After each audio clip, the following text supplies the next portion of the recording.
राह चलत अगर हमको सोना मिल जाए तो क्या करेंगे, जेबी में डाल के या निकल चलेंगे। चलो, हम बहुत उम्मीद करते हैं किसी से, जैसे हमने आपसे उम्मीद करा है कि आप इस चैनल को सब्सक्राइब करेंगे, ठीक है। तो आज हम लोग पढ़ने वाले हैं गोधुली भाग 2 का काव्य खंड का पहला नंबर चैप्टर, जिसका नाम है राम नाम बिनु बिरथे जगी जन्मा। तो हम लोग सबसे पहले लेखक परिचय के बारे में जान लेते हैं, क्योंकि आपके एग्जाम में ज़्यादातर क्वेश्चन लेखक परिचय से ही बनते हैं। तो चलिए सबसे पहले लेखक परिचय के बारे में समझ लेते हैं। राम नाम बिनु बिरथे जगी जन्मा, इस पाठ के लेखक का नाम गुरु नानक जी हैं। जन्म की बात करें तो गुरु नानक जी का जन्म 1469 को लाहौर के तलवंडी नामक ग्राम में इनका जन्म होता है, और जिस जगह पर ये जन्म लेते हैं उसे नानकाना साहिब के नाम से भी जाना जाता है, जो कि अभी वर्तमान में पाकिस्तान में है।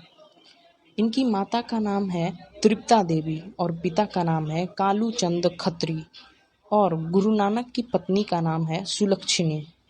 गुरु नानक जो थे वो निगुण भक्ति करते थे, यानी मन में ही भगवान का नाम जप करते रहते थे।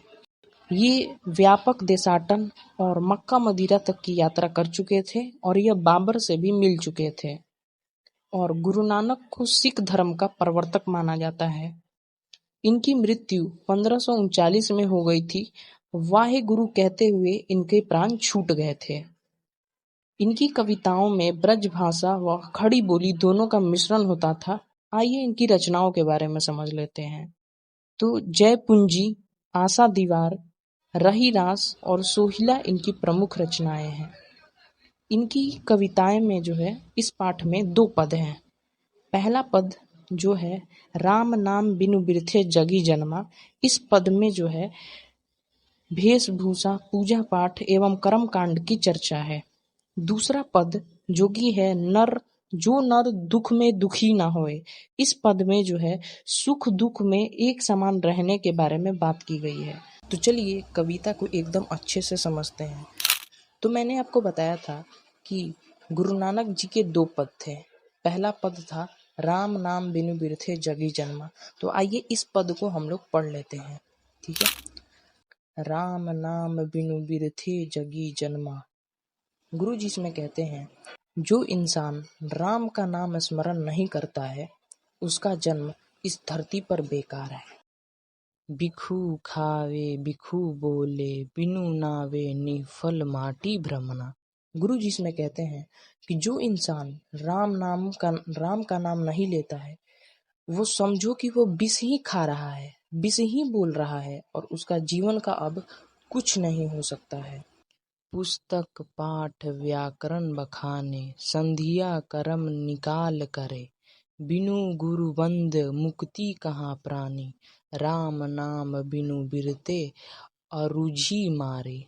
गुरु जी इसमें कहते हैं कि जो कितना भी चाहे किताब पढ़ ले, कितना भी व्याकरण पढ़ ले, कितना भी अच्छे अच्छे काम कर ले, अगर वो राम का नाम नहीं लेता है तो उसे मुक्ति नहीं मिल सकती है।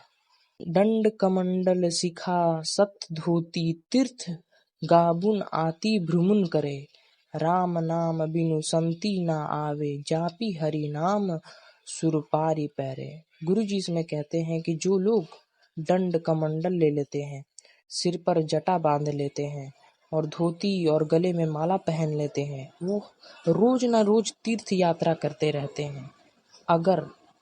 लेकिन वो राम का नाम नहीं लेते हैं तो उन्हें कहीं भी शांति नहीं मिलने वाली है। अगर आप घर पे भी बैठे हैं, भगवान का नाम ले रहे हैं, तो आपको मुक्ति जरूर मिल जाएगी। जरूरी नहीं है कि आप तीर्थ यात्रा ही करें। जटा मुकुट तन भस्म लगाई, बसन छोड़ी तन मगन भया, जेते जिया जंत जल थल महिल, सत्र तत्र तू सबर जिया, गुरु परिषद राखीले जन काऊ, हरि रस नामा झोली पिया। गुरु जी इसमें कहते हैं, अपने सिर पर जटा का एक मुकुट बांध लेते हैं, पूरे शरीर में भस्म लगा लेते हैं, और बिना कपड़ों के, यानी कपड़े को छोड़ करके नंगे होकर के जल में, थल पे, जहाँ पर भी रहते हैं, अगर वो भगवान का नाम नहीं ले रहे हैं तो उन्हें कहीं भी शांति नहीं मिलने वाली है। तो यही था आपका पहला पद, ठीक है। तो चलिए अब हम लोग दूसरे पद को पढ़ते हैं एकदम अच्छे से। दूसरा पद था जो नर दुख में दुखी ना होए। तो आइए इस पद को पढ़ते हैं। जो नर दुख में दुखी न माने, सुख स्नेह अरु भय नाही, जाके कंचन माटी जैने। गुरु जी इसमें कहते हैं कि जो मानव दुख को दुख नहीं मानता है, जिसके अंदर ना कोई सुख की आशा है ना स्नेह है, जो सोने को मिट्टी के समान समझता है, वो मोह माया के जाल से निकल चुका है। हमारे अंदर ऐसी भावना नहीं है। अगर हम राह चलत अगर हमको सोना मिल जाए तो क्या करेंगे, जेबी में डाल के निकल चलेंगे, चलो ठीक है। नाही निंद नाही स्तुति, जाके लोभ मोह अभिमान, हर्ष सुख ते रहे नियाने, नाही मान अपमान। गुरु जी इसमें कहते हैं ना अपने बुराई पर ना ही बड़ाई पर वो ज्यादा खुश हो। जैसे हम लोग हैं, अगर हम लोग को कोई बड़ाई कर दे, क्या बहुत ज्यादा सुंदर है, मुस्कुरा देते हैं, हाँ हम तो सबसे सुंदर हैं, ठीक है। और कहते हैं इसमें ना ही किसी चीज का लोभ हो ना ही अभिमान हो। वो व्यक्ति मोह के बंधन से वो क्या कर चुका है, निकल चुका है। अब आशा मनसा सकल त्यागी के जगते रहे निशान, काम क्रोध जेही परेगा, निहानी तेरी घट वहाँ निवास। बोलते हैं गुरु जी इसमें कि हम बहुत उम्मीद करते हैं किसी से। जैसे हमने आपसे उम्मीद करा है कि आप इस चैनल को सब्सक्राइब करेंगे, ठीक है। तो हम किसी से भी उम्मीद कर बैठते हैं कि मेरे लिए वो ये करेगा, और यही दुख का कारण बन जाता है। अगर मन के मुताबिक काम ना हो तो हमें बहुत पीड़ा होती है।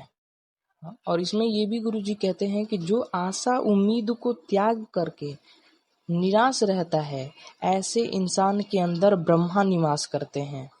गुरु कृपा जेहि नर पे, कीहा तीहा ये जुगाती पिछानी, नानक लीन भयो गोविंद सो ज्यो, पानी संग पानी। गुरु जी इसमें कहते हैं जो मनुष्य ने यह किताब जान ली है, समझो उस पर ईश्वर की कृपा है। भगवान के भक्ति में इस प्रकार लीन हो जाओ जिस प्रकार पानी के साथ पानी मिलकर एकाग्र हो जाता है। तो यही था आपका दूसरा पद। आशा करता हूँ कि तुम लोग को ये वीडियो काफ़ी अच्छा लगा होगा। अगर अच्छा लगा होगा तो लाइक कर देना, और चैनल पर नया हो तो सब्सक्राइब कर देना। मुझे नहीं पता है उस पर तुम कॉपी फेंक के मारो या कलम, बस सब्सक्राइब हो जाना चाहिए। तो मिलते हैं ऐसे वीडियो में, तब तक के लिए बाय बाय, जय हिंद।